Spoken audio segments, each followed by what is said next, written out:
Hello, everyone. My name is Cathy Austin, and welcome to Goal Setting and Business Planning Clinic.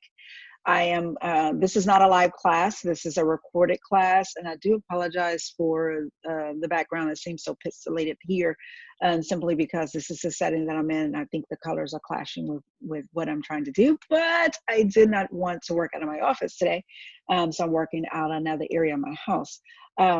However, today is Super Bowl Sunday. I hope if you are a football fan that you have a fabulous get together planned or scheduled. My team is not planned, however, I'm still going to represent, okay? And who I'm rooting for, I really don't know just yet, but normally, if my team is not playing the Super Bowl, I root for the underdog. And we already know who that might be. So that is probably who I'm going to be rooting for this time. But enough about Super Bowl Sunday. Let's talk about your business plans and your business goals. So I'm going to share the screen with you. Give me one moment while I pull up this to get the screen shared, and we're going to jump right into this so that you can get back to your festivities. So give me a moment. All right, and let me put this in presentation mode, and we would get started. Okay, and I'm hoping that you all can see my screen, and so we're going to go ahead and get started. Of course, some of these things, because this is not a live class, they're not going to apply to you, just like this one here. All right, so let's talk about the objectives for goal setting and business planning, and let me move some of these things around and out of the way so that I can see the screen. The objectives today is to determine your why and define your business goals, to establish your GPS, which is your goals, your priorities, your strategies. Also to review your numbers from last year to compare and use the MREA economic model to build and finalize your business plan. So what you will need for this class is that you will need paper. You will need whichever one you prefer. This AirPods just fell out. You will also need a calculator. You will need your numbers from last year, your production numbers from last year, and you also need your business expenses from last year. So if you want to pause this video, feel free to do that, to go grab those things, because this is definitely a working class. And because we're dealing with numbers, when we get to that part, it moves pretty fast. All right, so let's go ahead and get started.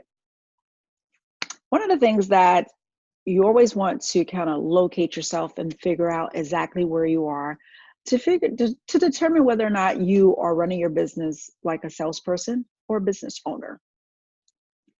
The questions that you should ask yourself is whether or not you have a business plan, which includes your mission and your vision.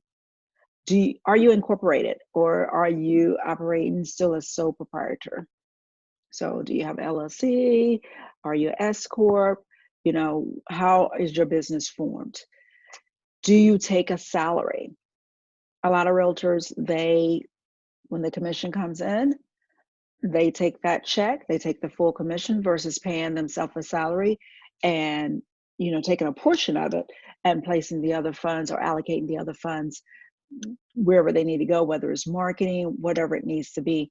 But they take the full commission and they use it that way. And then a few years later, they may not have anything to show for it. So we want to make sure that we are positioned like a business. Do you use a profit and loss statement to your P&L to make business decisions? Very important. And then do you have consistent activities to generate business? And are you profitable? Now, the IRS, they have determined for this industry that after 3 years of being in the industry, if you're not profitable, they consider your real estate career to be a hobby, right? And so what that means is that if your real estate profession or your real estate career is determined to be a hobby, you cannot write off all of your expenses that a profitable business can write off. So anybody, we always know that sometimes it may take a little bit of time to start up some businesses, just depending on how it is and what market you're in. So, and they know that, the IRS know that, and that is the reason why they give you up to 3 years to prove that you're profitable. Otherwise, you're a hobby. That's something to think about. All right, so let's start right into this business planning. And one of the main things that we want to determine and that we want to think about is your big why. Why did you enter this industry? Why did you decide on a career in real estate? What is the motivating factor? What drives you to be successful in business? Your big why. Now, I will say this, that a lot of realtors and real estate agents, because there's a difference between a realtor and a real estate agent. A lot of agents, they entered the business. They entered the business for money. But we saw back in 2007, 2008, a lot of those who entered just for the money, they also exited the industry, because we had that roller coaster effect. The market was up and then it crashed. It went down real fast. And so did those other agents that didn't have a big why to drive or motivate them beyond the money. They went back and started other careers or picked up another job somewhere else to do something else, which is starting another career. So we always want to make sure that we know what motivates you. And I like to say it like this: your why should be bigger than you. Your why is this thing that may keep you up at night. Your why is going to be the thing that's going to drive you and motivate you to get out of bed every day, even in spite of the challenges that you may face. That is what's going to get you up and keep you moving when the market may seem like it's tanking and it's crashing again, or when we have that, because we know things, they go in cycles, right?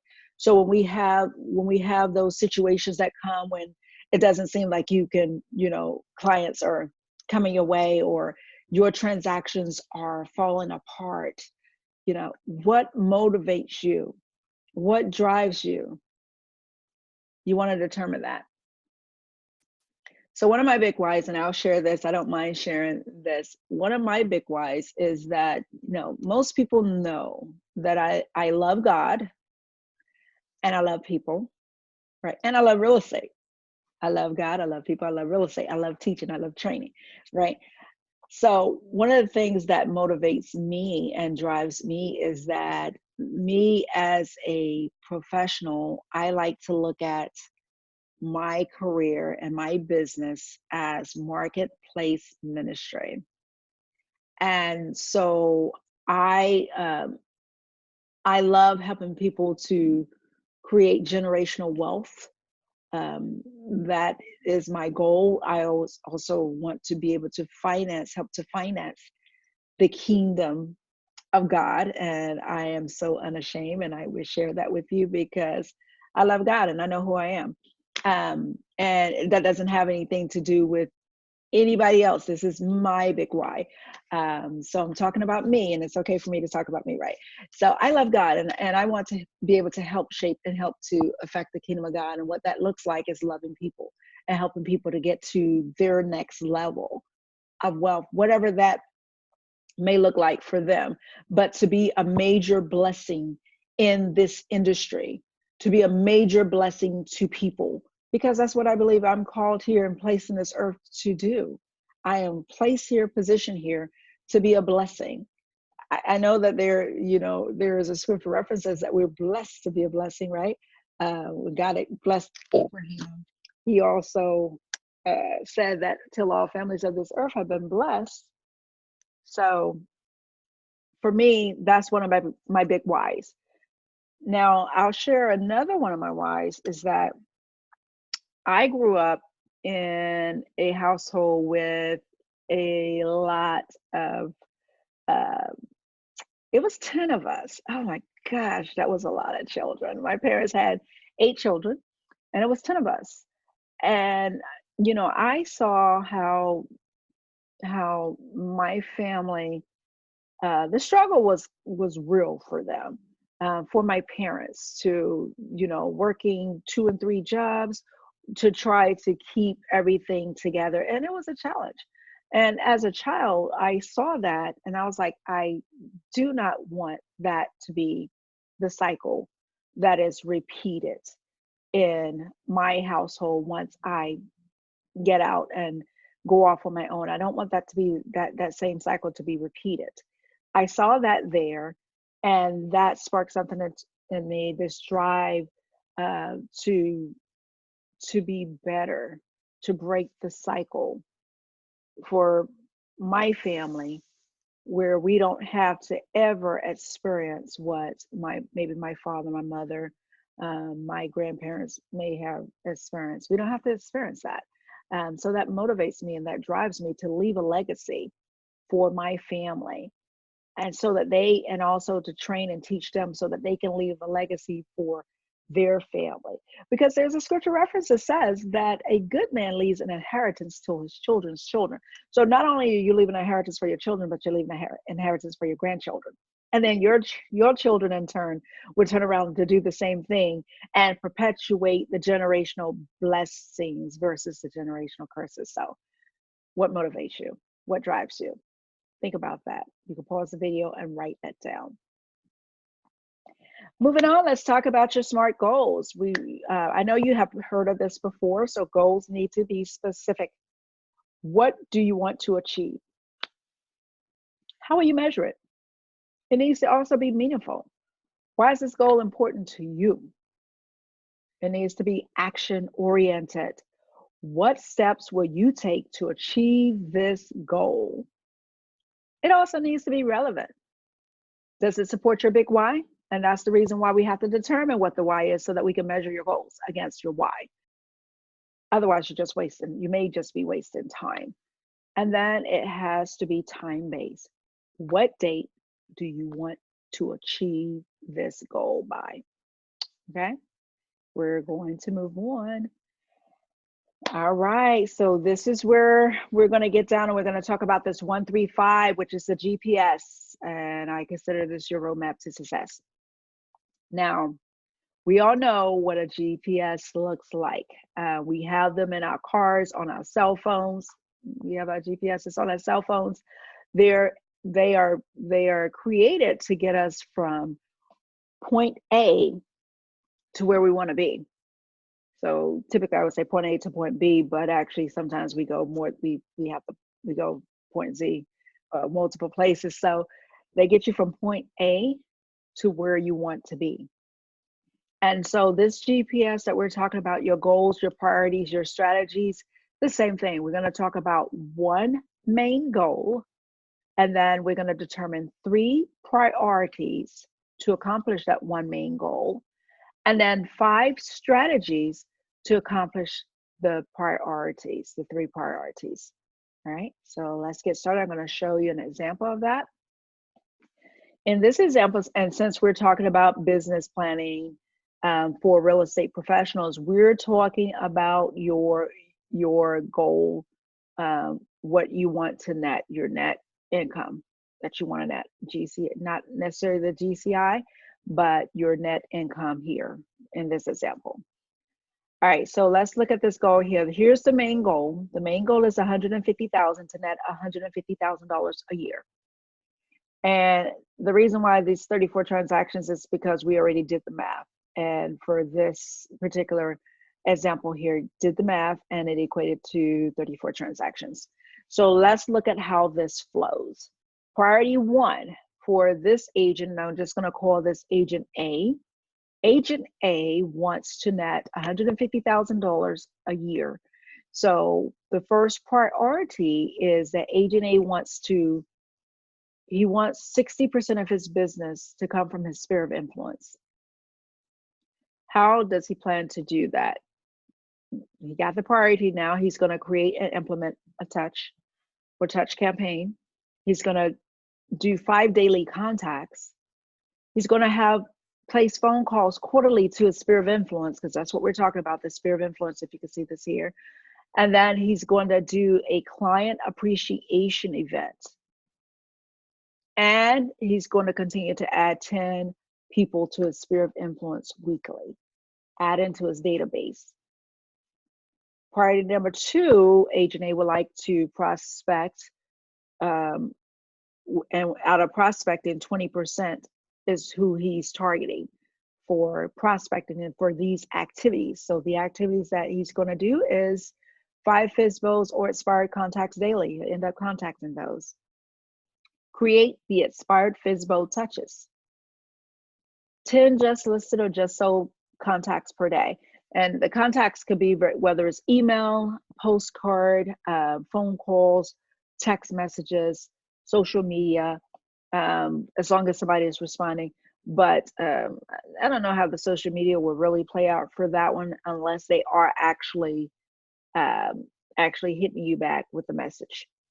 So, but those are what this is what Agent A would like to do. And then Agent A is also going to practice the scripts and dialogues and going to teach a FISBO or expired class to homeowners, which that's an amazing opportunity in itself to do because not too many people are doing that. Priority number 3, open houses. This is where the remainder 20% of the transactions will come from. So Agent A will host 1 open house weekly. It would circle prospect 2 days prior to open house and try to speak with or at least get 10 contacts on the map for that.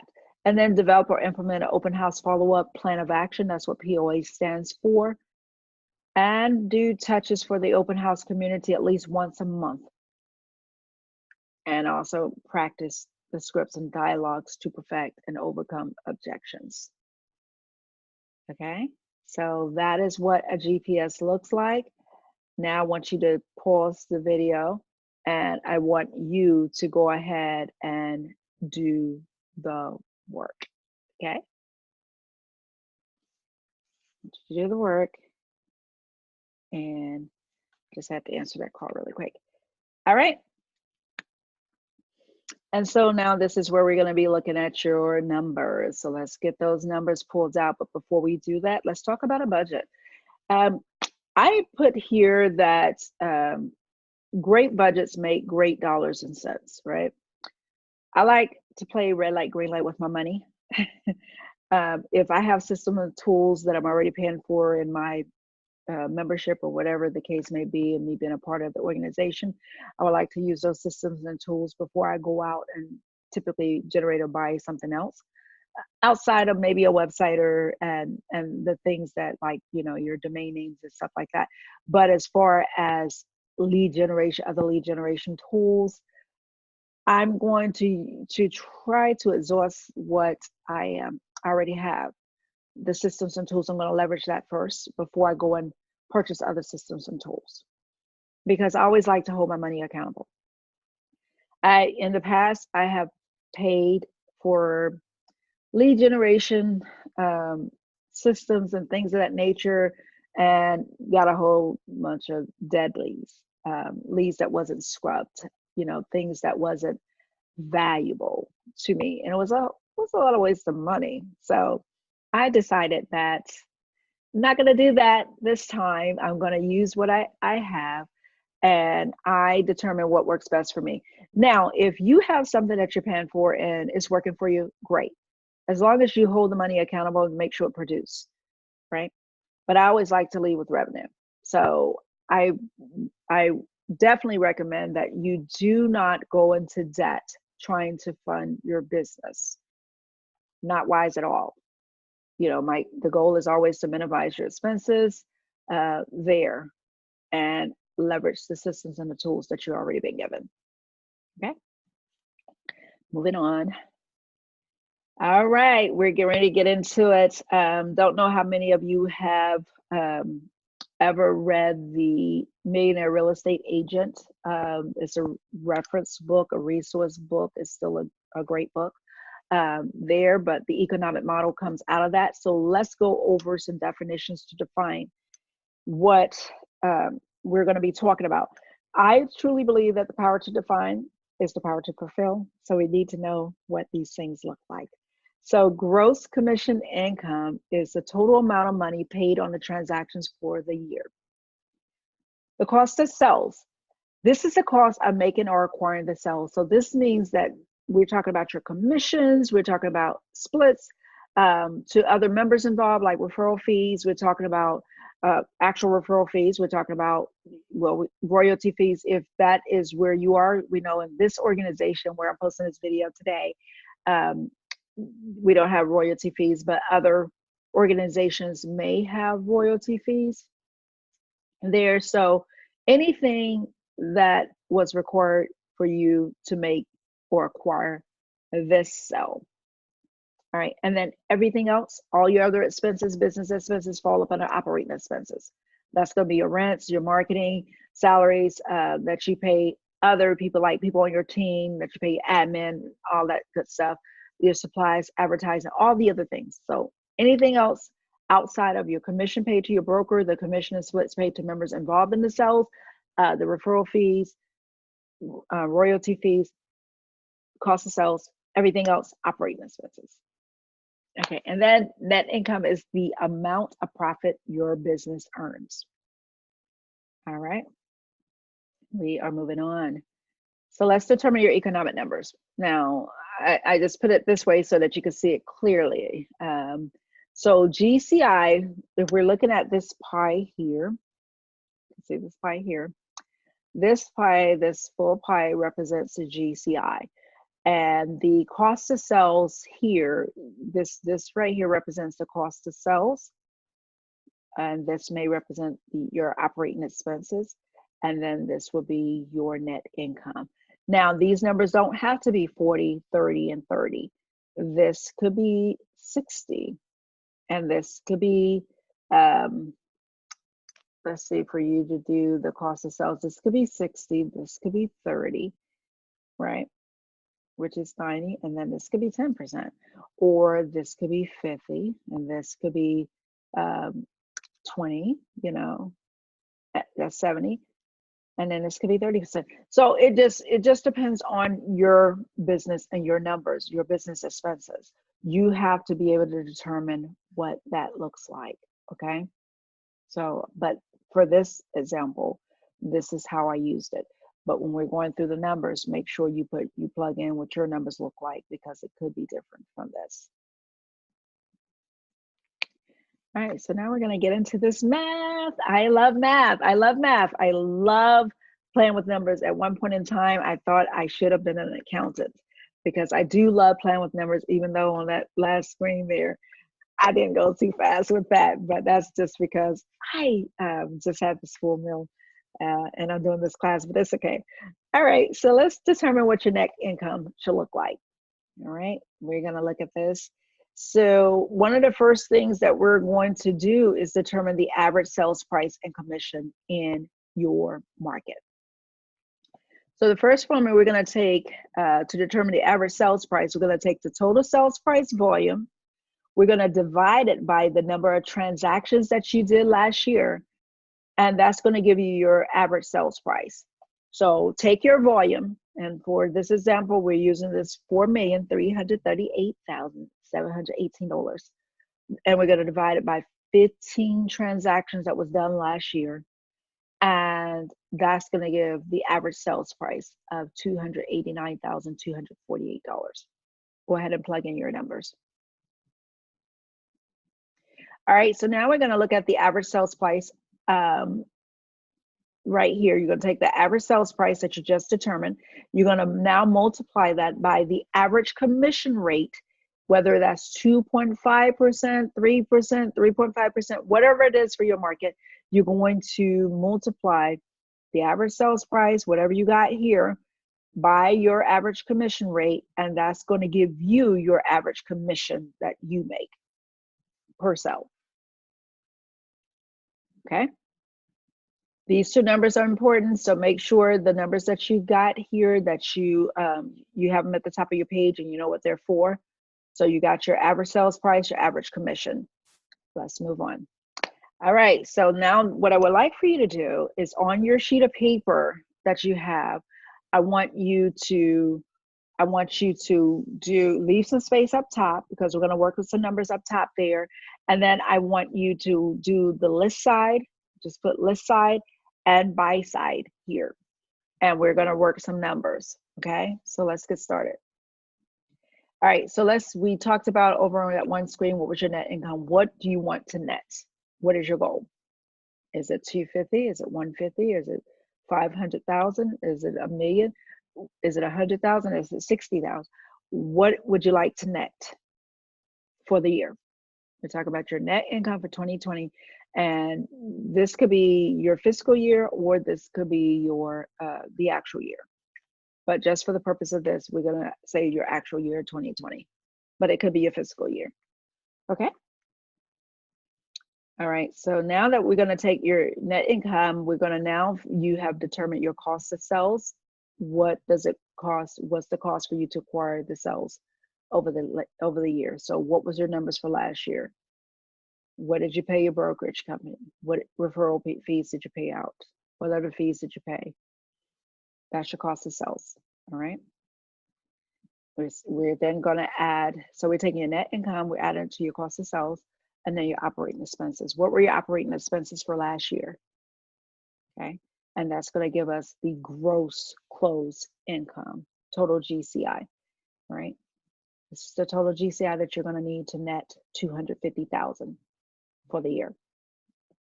These are your expenses from last year. We're using those from last year because that's what we're forecasting, that they may be the same this year. But if they're not, that's great. If they're less, that's better. But for now, we're going to use this, and we're gauging those last year's numbers. All right, so now that you got your gross close income, your total GCI, we're now going to take that number right there, divide it by your average commission. So we're going to take your gross close income, divide it by your average commission, and that's going to give you the total units that you need to sell for the year to net 250,000. Okay, and now we're going to break it down. All right, so here we go. Now we're going to determine here, you're going to have to determine on the list side and the buy side here. Right now, I know I put a number in there already. You're going to have to determine whether you do 50% listings, 50% buyers, whether it is 60% listings, 40% buyers, whether it is 70% buyers, 30% listings, what percentage of buyers you work with, what percentage of sellers do you work with. So for this example, it's 40% sellers, okay? So that means when we come to this side, and we're gonna work this side first, and then we're gonna come to this side. But when we come to this side, because this right here is 40%, automatically this is gonna be 60% because it needs to equal 100%. All right, so what we're gonna do here is we're gonna take the total units sold. We're going to multiply it by 40% because this is a number of listings that you work with. And that's going to give us the total seller listings that need to be sold to generate this. And we're talking about the 40%, but we're going to add the 60% over here. But right now, we're going to stay on this side. All right, so run through it again. 46 total units, or whatever your total units sold, multiply by the percentage to do the business is going to give you total listings sold, right? Then we're going to talk about your sold conversion rate, right? When you go out, when you have your listings under contract, how many of those go to close? How many fall out? How many of your contracts fall out? Your listing contracts. Just talk about the listing contracts. Do you close 100% of your listings that go under contract? Do you close 90%, 95%, 80%, 50%, 20%? Hopefully not. So you're going to put whatever that sold conversion rate is right there. For this example, is 90%. Okay, so now what we're going to do is we're going to take this 19 listings that we need to sell, and we're going to divide it by 90% sold conversion rate. And this is going to give you the total listings that you need for the year. Because you have 10% fallout ratio, that 10% that falls out, you need a couple of more listings.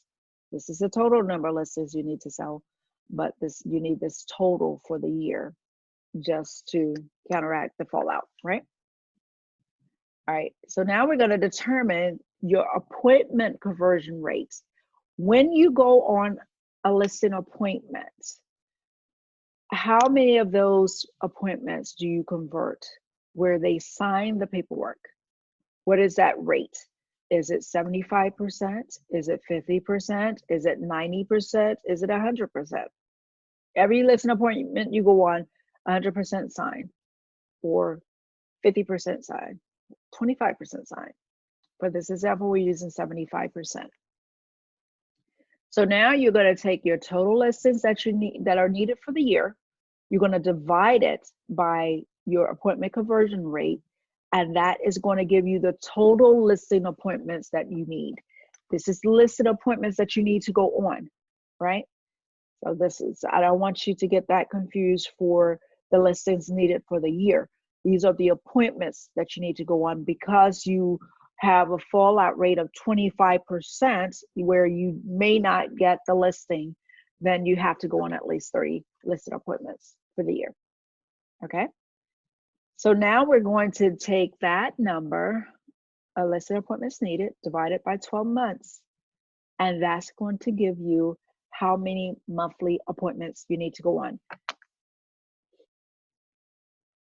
all right? And now we're gonna take that and divide it by 4 weeks in a month, and that's gonna give you the number of appointments you need to go on for the week. Now, if you get like a percentage or decimal, there's not 0.75, 0.5, 0.25 appointments you can go on. So we're automatically going to round up to the whole number. All right. You got 1.75, you're rounding up to 2. 1.5 is up to 2. 1.25 is up to 2, right? So that's what we're going to do. All right. And that is how you get that number there. Now let's go to the other side here, the buyer side. We're going to do the same thing. You have 40% here. We're going to do 60%. We'll move a little bit faster. You took the total units sold, multiply it by your listing buyer side sold, your percentage, and then you're going to get the total buyer side sold, which is 28. Now you're going to take that, multiply. You're going to think about your conversion rate. You have your buyers under contract. How many fall out? How many contracts fall out? So that's where you get your conversion rate. So 95%.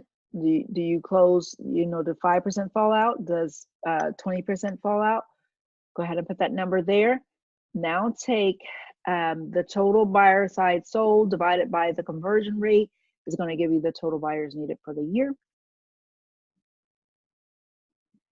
Now take that and let's talk about your appointment conversion rate. Same thing that we did over here. So that's why I'm going a little bit faster. You go on an appointment, how many buyers do you sign? Exclusive buyer broker agreement. You get them signed where they're working with you, okay? And now you're gonna take that total buyers needed for the year, divide it by the appointment conversion rate, and that's gonna give you the total buyer appointments needed because of your fallout, the 15% fallout. Right? Then we're gonna divide it by 12 months, and that's gonna tell us how many monthly appointments we need to go on. We're going to divide that by 4 weeks, and that's going to tell us how many weekly appointments we need to go on in a nutshell, right? All right, so let's move on.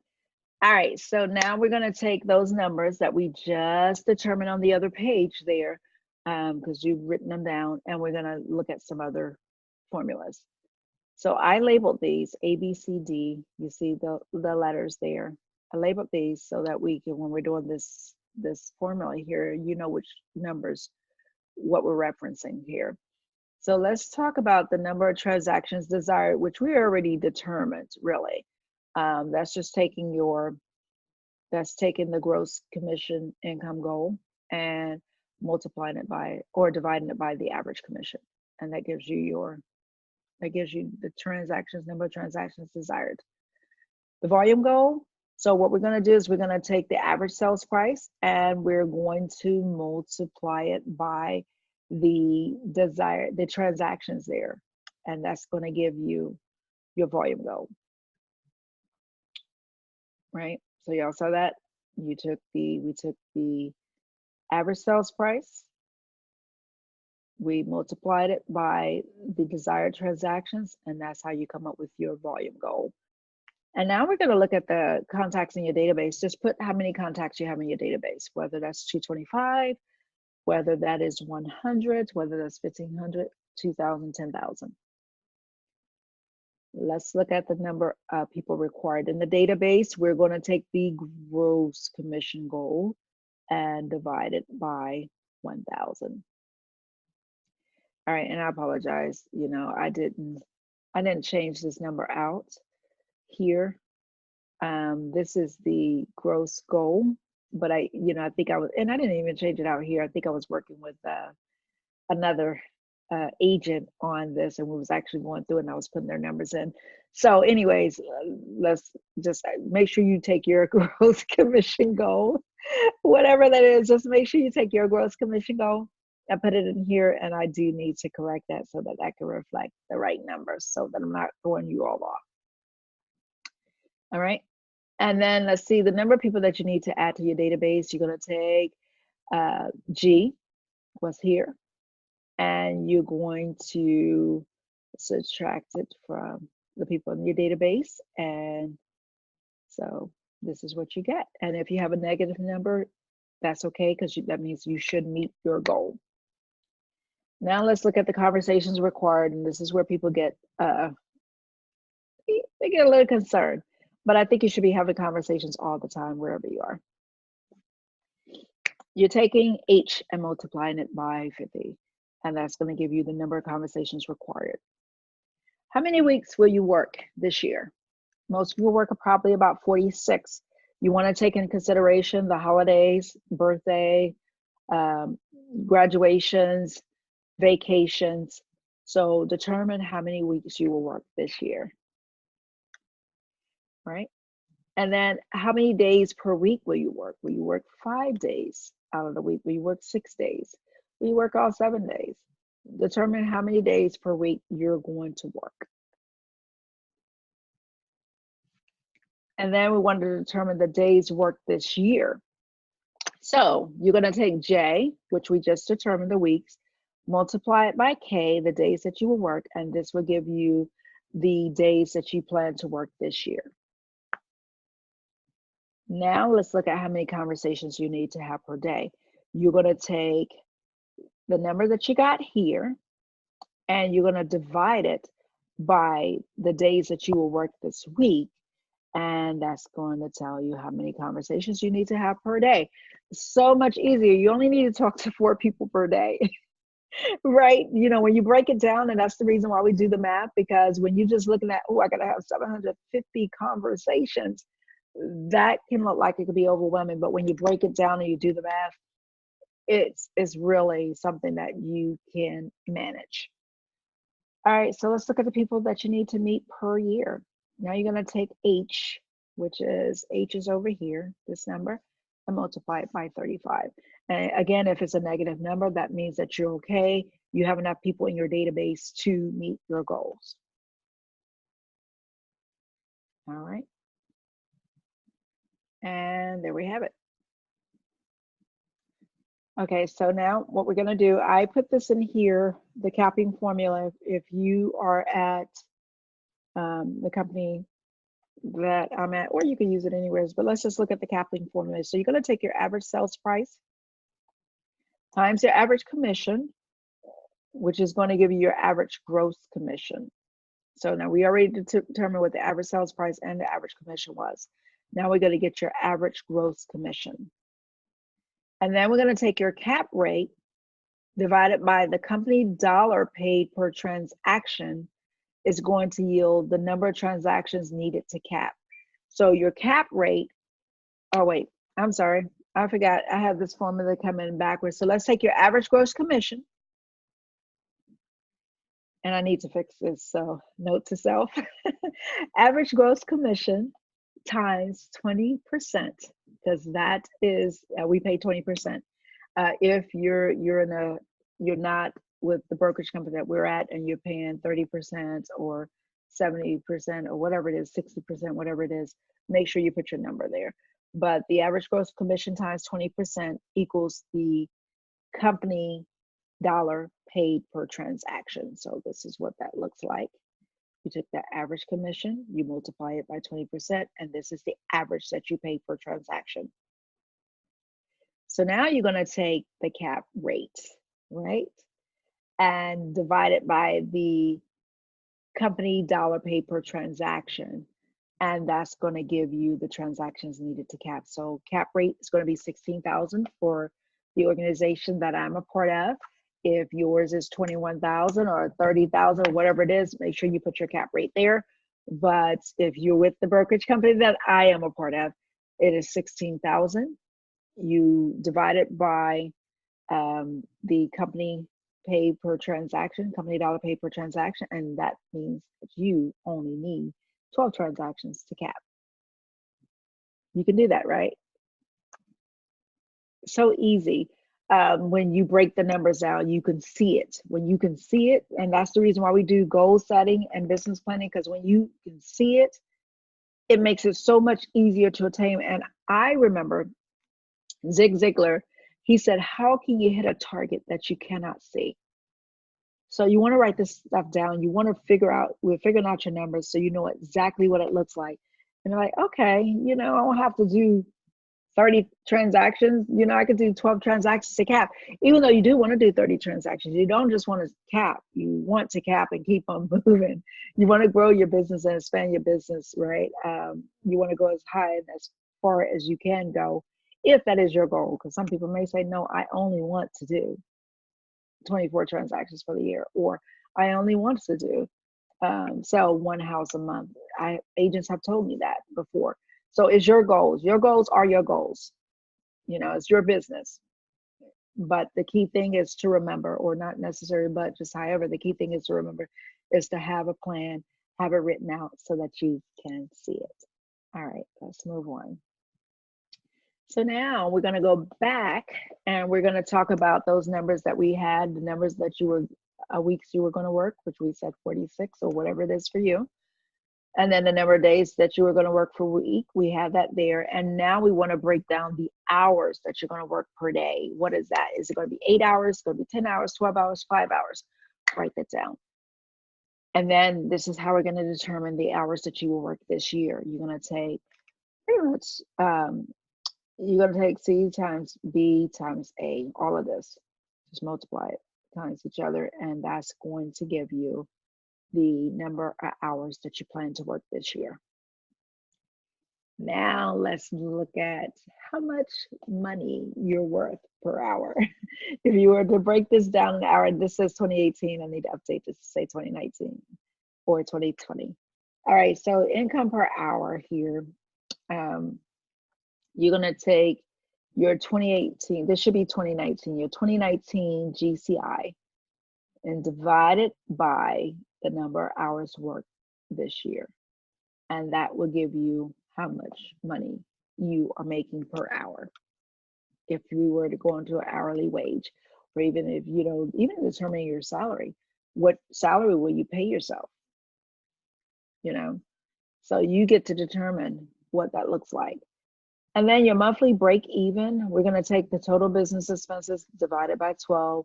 And this tells you what you need to do to break even so that you do not have a deficit there. So, all right, that is what it looks like. Guess what? You just created your business plan, just like that. So you have some marching orders, something to go by. One of the things I would like for you all to do is to begin to strategically track your monthly listing appointments, your buyer appointments, the listing and buyer agreements that you have signed, the number of closings that you do for the month or for the week, the month, or well, this is monthly, for the month, the profit, the income that you generate. And even if you're a buyer referral business, primarily the number of referrals that you're doing. And then to go beyond that, you want to track how your leads, how you're generating your leads, what resources, where are they coming from? Okay, so that's it in a nutshell. I want you to think about this time next year, December 31st, at the end of this year, you will say, I have accomplished what? What did you accomplish this year in your business? That's going to be key. Now, what I recommend is that you got your business plan there. You put it, whether you wrote it out that way, you want to put it on a spreadsheet, whatever it works and however it works for you. I recommend that you do that and post it where you can see it.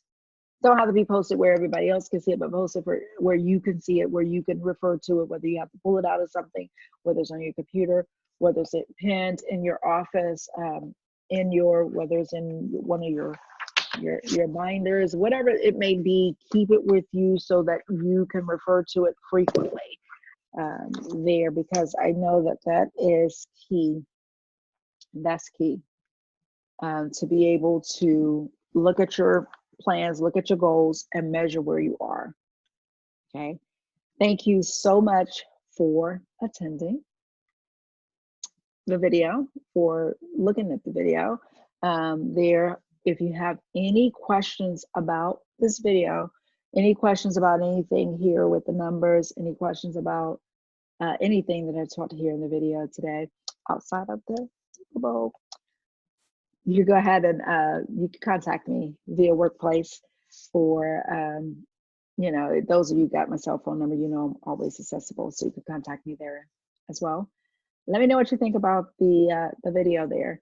All right, you all have a great day. Enjoy the Super Bowl. I'm going to get engaged. My husband's already down there for the whatever he's doing, whatever we're doing. We're not having a Super Bowl party because I just got back into town, so I was like, I ain't have enough time to put that together. But me, my husband, my son, and my nephew, we're hanging out today, watching the Super Bowl together. So you'll have fun. I think my husband is rooting for San Francisco, and I think my son is too. So there's already going to be a little divide there, but it's going to be a fun competition. So you all enjoy. All right, have a good day. Bye now.